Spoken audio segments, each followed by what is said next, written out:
அக்கா, அந்த சந்தோஷமான விஷயத்த ஆதிக்கிட்ட நானே சொல்லட்டுமா?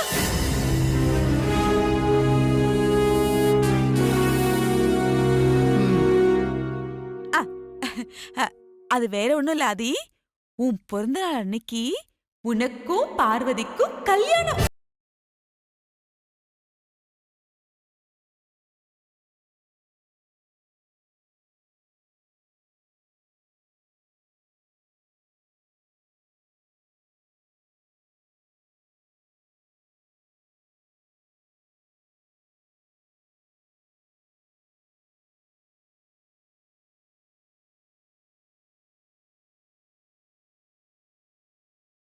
முடிவு பண்ணிருக்காங்க.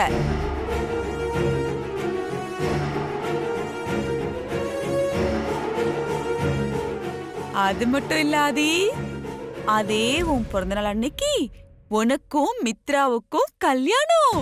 எப்படி? இதத்தான் நான் உனக்கும் பார்வதிக்கும் கல்யாணம்னு சொன்னேன். இப்ப புரிஞ்சுதா எல்லாருக்கும்? ஆதி, இந்த வருஷம் உன் பிறந்தநாளுக்கு நீ கேக் மட்டும் கட் பண்ண போறதில்ல, மித்ரா கழுத்துல தாலியும் கட்ட போற. டபுள் தமாக்கா. கேக்குறதுக்கே இவ்வளவு சந்தோஷமா இருக்குல்ல? இப்ப என் கல்யாணத்துக்கு என்ன அவசரம்? அவசரம் மட்டும் இல்ல ஆதி, அவசியமும் கூட. இல்லம்மா, நான் என்ன சொல்ல வரேன்?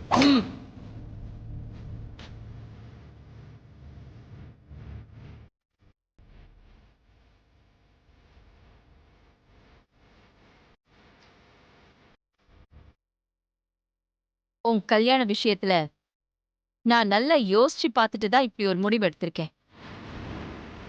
இத்தனை நாள் உன் கல்யாணத்தை தள்ளி போட்டதெல்லாம் போதும். இதுக்கப்புறமும் உன் கல்யாணத்தை தள்ளி போட்டா அப்புறம் உன் கல்யாணத்தை பார்க்க நான் இருப்பேனான்னு எனக்கு தெரியாது.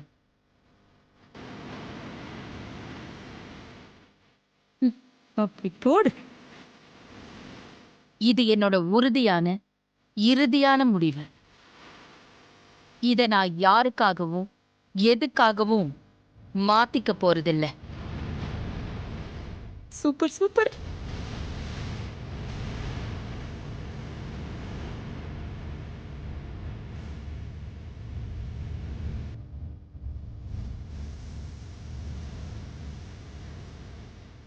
இதத்தானே நான் எதிர்பார்த்தேன்.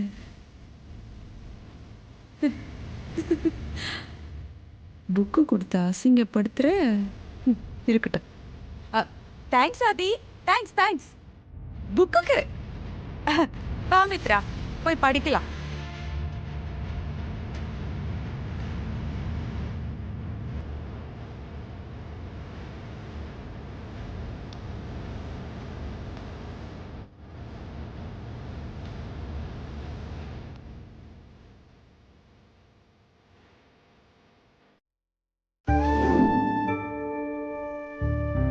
ரிஷிக்கும் பார்வதிக்கும் உன் பிறந்த நாள் அன்னைக்கு கல்யாணம்னு அக்கா முடிவு பண்ணிருக்காங்க.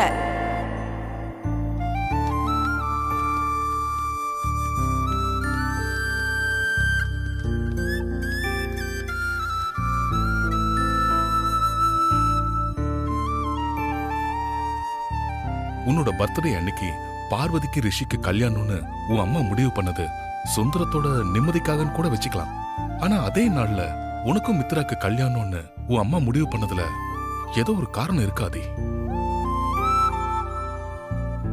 அம்மா கிட்ட உன் கல்யாணத்தை பத்தி ஏதாவது பேசுவேன்னு எதிர்பார்த்துட்டு இருந்தேன் ப்ரோ. ஆனா எதுவுமே பேசாம இப்படி சைலண்டா வந்துட்ட. ஏன் ப்ரோ? ஏற்கனவே தன்னோட கல்யாண ஏற்பாட்டை நினைச்சு பயந்துட்டு இருக்கிற பார்வதி மித்ராவுக்கும் உங்களுக்கும் அதே தேதியில கல்யாணம்னு ஆண்டி சொன்னதை நினைச்சு ரொம்ப பயந்து போயிருக்கா ஆதி. இப்ப நீங்க ஆண்டி கிட்ட அது விஷயமா மறுப்பு எதுவும் சொல்லாம அமைதியா வந்தது தெரிஞ்சா பார்வதியோட பயம் இன்னும் அதிகமாகுமே ஆதி. உன் அம்மா சென்டிமெண்டா பேசி உன் வாயை அடைச்சிட்டான்னு நினைக்கிறேன். அதனாலதான் நீ உன் அம்மா கிட்ட எதுவும் பேசாம வந்துட்டியா ஆதி? எனக்கும் பார்வதிக்குமான உறவு பத்தி எதுவும் தெரியாம தான் அம்மா பார்வதியோட கல்யாணத்தை முடிவு பண்ணியிருக்காங்க. ஆனா மித்ரா கல்யாணத்தை அம்மா சடனா அதே டேட்ல முடிவு பண்ணியிருக்காங்கன்னா எனக்கு என்னமோ பார்வதிக்கும் எனக்குமான உறவு அம்மாக்கு தெரிஞ்சிருக்கலாம்னு தோணுது. பார்வதி கூட இப்படிதான் சந்தேகப்பட்டா. ஆனா நீங்க கல்யாணம் பண்ணிக்கிட்ட விஷயம் ஆண்டிக்கு தெரிஞ்சிருந்தா அவங்க இப்படி அமைதியா இருக்க மாட்டாங்க ஆதி. நாங்க 2 பேரும் கல்யாணம் பண்ணிக்கிட்ட விஷயம் அவங்களுக்கு தெரிஞ்சிருக்கணும்னு அவசியம் இல்லை. ஆனா நாங்க 2 பேரும் காதலிக்கிற விஷயம் அம்மாக்கு ஏதோ ஆதாரத்தோட கிடைச்சிருக்கு. அதனால தான் என்கிட்ட எதுவும் விசாரிக்காம எங்க காதலுக்கு செக் வச்சிருக்காங்க. அப்படி என்ன ஆதாரம் உங்க அம்மாக்கு கிடைச்சிருக்கும்? சரி ப்ரோ, அம்மா வச்சிருக்கிற செக்ல இருந்து நம்ம எப்படி வெளியே வர்றது? இதுக்கு ஒரே வழிதான் இருக்கு. என்ன வழி ஆதி? மித்ரா பத்தின உண்மையை அம்மா கிட்ட நிரூபிக்கணும். ஆமா, கரெக்ட். நந்தினியோட தங்கச்சி தான் மித்ரான்ற ஆதாரத்தை அம்மா கிட்ட ஒப்படைக்கிற வரைக்கும் நம்ம அம்மாவை அவங்க போக்குல விட்டு தான் பிடிக்கணும். அதனால தான் நான் அம்மா கிட்ட எதுவும் பேசாம அமைதியா வந்துட்டேன். உன் பிறந்த நாளுக்குள்ள மித்ராவை பத்தின ஆதாரம் கிடைக்கணுமே ஆதி. இல்லனா பெரிய சிக்கலாயிடும். ஆமா ப்ரோ, இப்ப என்ன பண்றது? கண்டுபிடிச்சுதான் ஆகணும். கண்டுபிடிக்கிறேன்.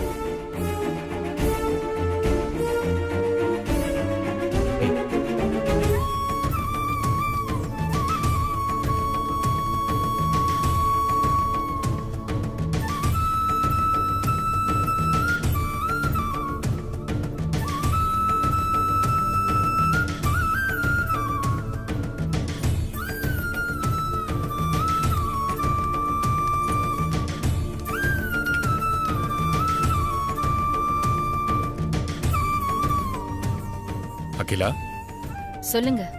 நான் உன்கிட்ட கொஞ்சம் பேசணும். பேசுங்க. ஆதி மித்ரா கல்யாண விஷயமா உன்கிட்ட கொஞ்சம் பேசணும். ஆதி மித்ரா கல்யாண விஷயமா நீங்க ஏற்கனவே என்கிட்ட பேசிட்டீங்க. அதுக்கு நான் ஆதியோட பர்த்டே வரைக்கும் வெயிட் பண்ணுங்க, எல்லாத்துக்கும் விட கிடைக்கும்னு சொல்லிட்டேன். இப்போ மறுபடியும் அதை பத்தி என்ன பேச போறீங்க? ஆதியோட கல்யாண ஏற்பாட பத்தி நீ அவங்கிட்ட சொல்லும்போது இந்த கல்யாணத்துக்கு இப்ப என்ன அவசரம்னு ஆதி கேட்டானே, அத பத்தி நீ என்ன நினைக்கிற? அதுக்கு நான் அப்பவே ஆதி கிட்ட பதில் சொன்னேனே, அத நீங்க கவனிக்கலையா? கவனிச்சேன். ஆனா ஆதி கேட்ட கேள்வியிலிருந்து இந்த கல்யாணத்துல அவனுக்கு விருப்பம் இல்லாத மாதிரி எனக்கு தோணுச்சு. உனக்கு அப்படி எதுவும் தோணலையா? ஏன் இந்த அவசர ஏற்பாடுன்னு ஆதி கேட்டதுல இப்படி ஒரு அர்த்தம் இருக்கிறதா எனக்கு தோணலைங்க. இத்தனை நாளா வெளிநாட்டுல இருந்துட்டு வந்த ஆதி கிட்ட திடீர்னு கல்யாண ஏற்பாட்டை பத்தி சொன்னா அவனுக்கு அது ஒரு எதிர்பார்க்காத விஷயமா இருந்திருக்கும். அதனால எதுக்கு இந்த அவசரம்னு சாதாரணமா கேட்ட மாதிரி தான் எனக்கு பட்டுச்சு. அகிலா, நான் இப்படி சொல்றதால என்ன நீ தப்பா நினைச்சுக்கிட்டாலும் பரவாயில்ல. உண்மையாவே உன் மனசுல அப்படிதான் தோணுச்சா, இல்ல நீ புரிஞ்சும் புரியாத மாதிரி நடிக்கிறியா?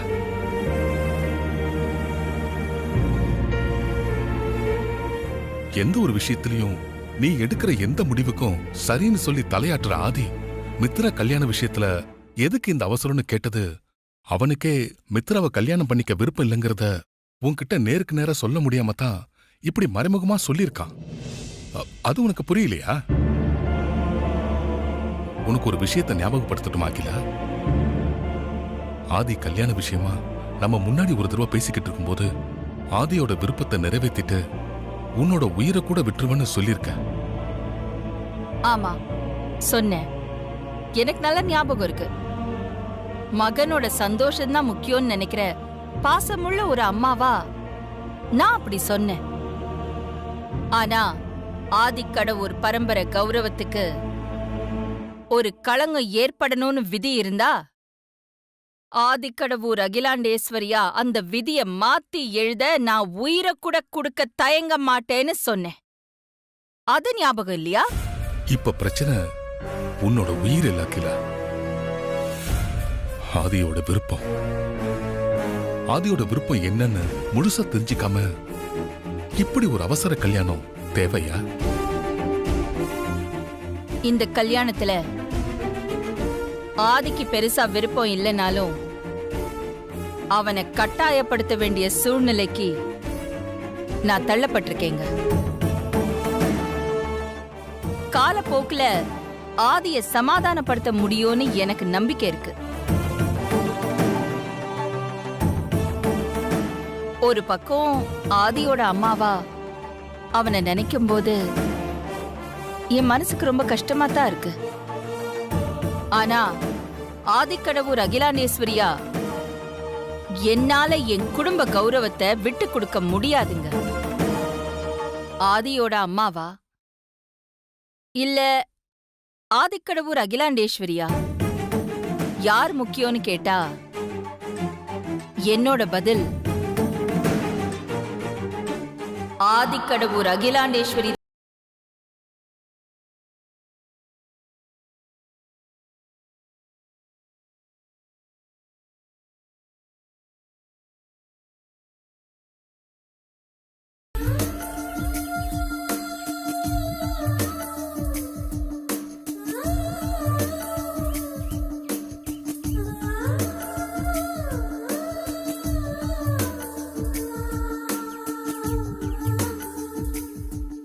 பார்வதி,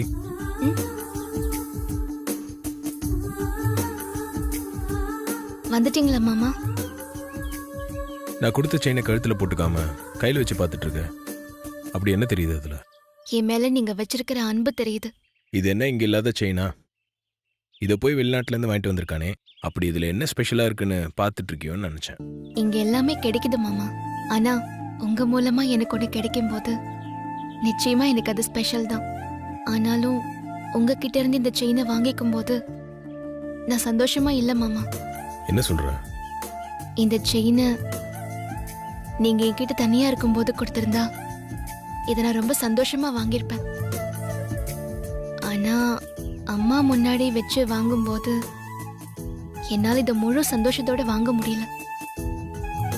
கொஞ்சம் சங்கடமா இருந்துச்சு. உன்னை என்னால புரிஞ்சுக்க முடியுது. இந்த செயினை நம்ம தனியா சந்திக்கும் போது உனக்கு போட்டு வேணும் தான் நினைச்சேன்.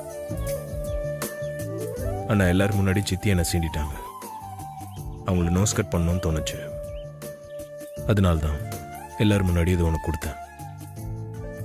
அது மட்டும் இல்ல, நீ எனக்கு எவ்வளவு முக்கியம்னு அம்மாக்கும் தெரியணும். அதுக்காகவும் தான் அம்மா முன்னாடி வச்சு இந்த செயினை உனக்கு கொடுத்தேன். இது எல்லாத்துக்கும் மேல இன்னொரு விஷயமும் இருக்கு. என்ன மாமா அது? சொல்றேன், அந்த செயினை கூட.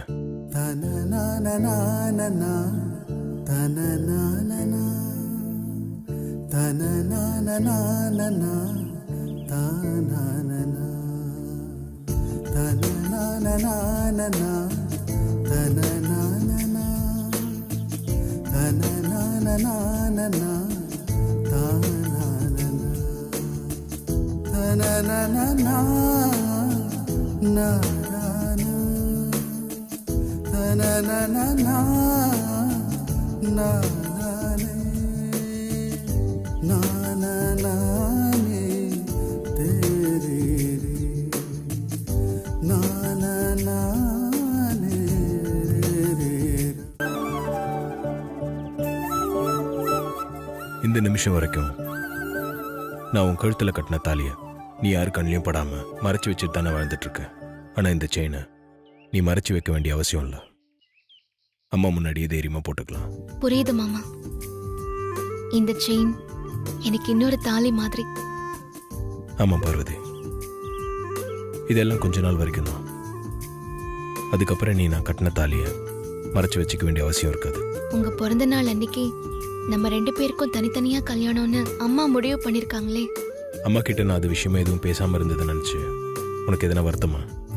அதான் நீங்க வந்துட்டீங்களே மாமா. இனிமே நான் எதுக்காக அதை நினைச்சு வருத்தப்படணும்? கல்யாண விஷயமா நீங்க அம்மா கிட்ட எதுவுமே பேசாம இருக்கும் போதே உங்க மனசுல வேற ஏதோ திட்டம் இருக்குன்னு நான் புரிஞ்சுக்கிட்டேன் மாமா. அதனால எந்த கல்யாணத்தை பத்தியும் எனக்கு எந்த கவலையும் இல்லை.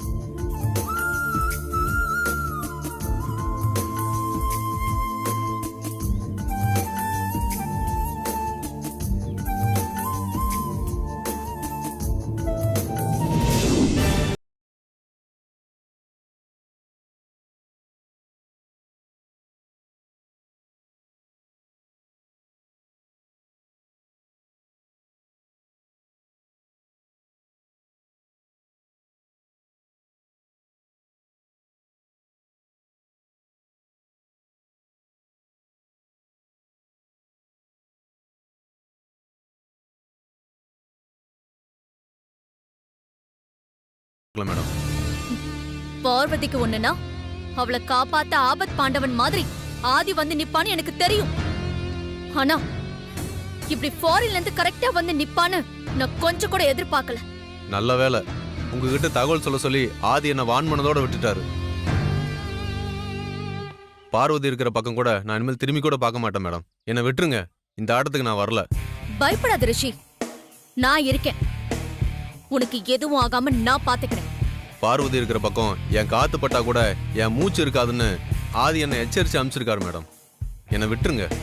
நடக்கிறதெல்லாம் பார்த்தா நான் சந்தேகப்பட்டது கரெக்டா தான் இருக்கு. அதனால நீ பயந்துகிட்டு இதுல இருந்து பின் வாங்காத. ஆதியால உனக்கு எந்த ஆபத்தும் வராம நான் பாத்துக்கிறேன். அது மட்டும் இல்ல, நீ உன்னுடைய ஃபியூச்சர்ல செட்டில் ஆகுற வரைக்கும் நான் உனக்கு எல்லாம் பண்ணித்தரேன். தைரியமா இரு. மேடம், ஆதியால என் உயிருக்கு எதுவும் ஆபத்து வந்துடாது. எந்த ஆபத்தும் வராம நான் பாத்துக்கிறேன். இப்ப நீ கிளம்பு. Okay madam.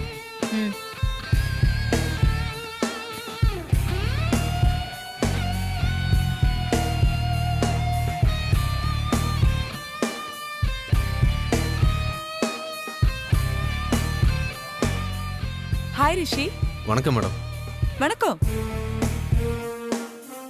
வரேன் மேடம்.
குடுக்குறான். இத பார்த்தும் கூட அகிலா எந்த ரியாக்ஷனும் பண்ணல.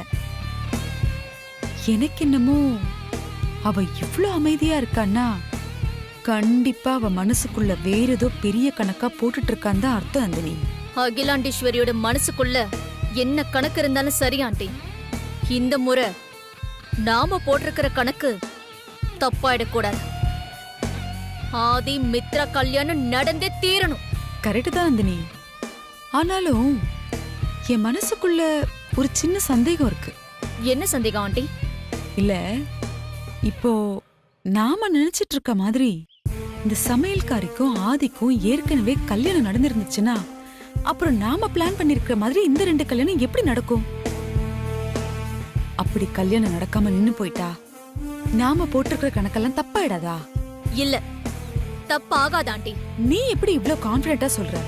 அகிலாண்டேஸ்வரி ஏற்பாடு பண்ணிருக்கிற கல்யாணம் நடக்காம போனா அம்மாவுக்கும் மகனுக்கும் நடுவுல பிரச்சனை வெடிக்கும். அதனால அகிலாண்டேஸ்வரி குடும்பத்துல பெரிய அளவுக்கு பாதிப்பு வரும். ஆதியோட பிறந்த நாள் அகிலாண்டேஸ்வரியோட சந்தோஷத்துக்கும் நிம்மதிக்கும் அமைதிக்கும் இறந்த நாளா இருக்கணும் தானே நம்ம கணக்கு போட்டு காய நகர்த்திக்கிட்டு இருக்கோம். கல்யாணம் நடந்தாலும் நின்னு போனாலும் நாம நினைச்சது நிச்சயம் நடக்கும். நம்ம கணக்கு தப்பாகாதாண்டி. தப்பாக கூடாது நந்தினி. ஆதி பிறந்த நாள் அன்னைக்கு அகிலா மனசுல எரிஞ்சிட்டு இருக்கிற அந்த எரிமலை வெடிச்சு செதறணும். அந்த செதறல்ல அந்த மொத்த குடும்பமும் சிக்கி சின்ன பின்னம் ஆகணும். அந்த கண் கொள்ளா காட்சிய என் கண் குளிர குளிர பார்த்து நான் சந்தோஷப்பட போறேன்.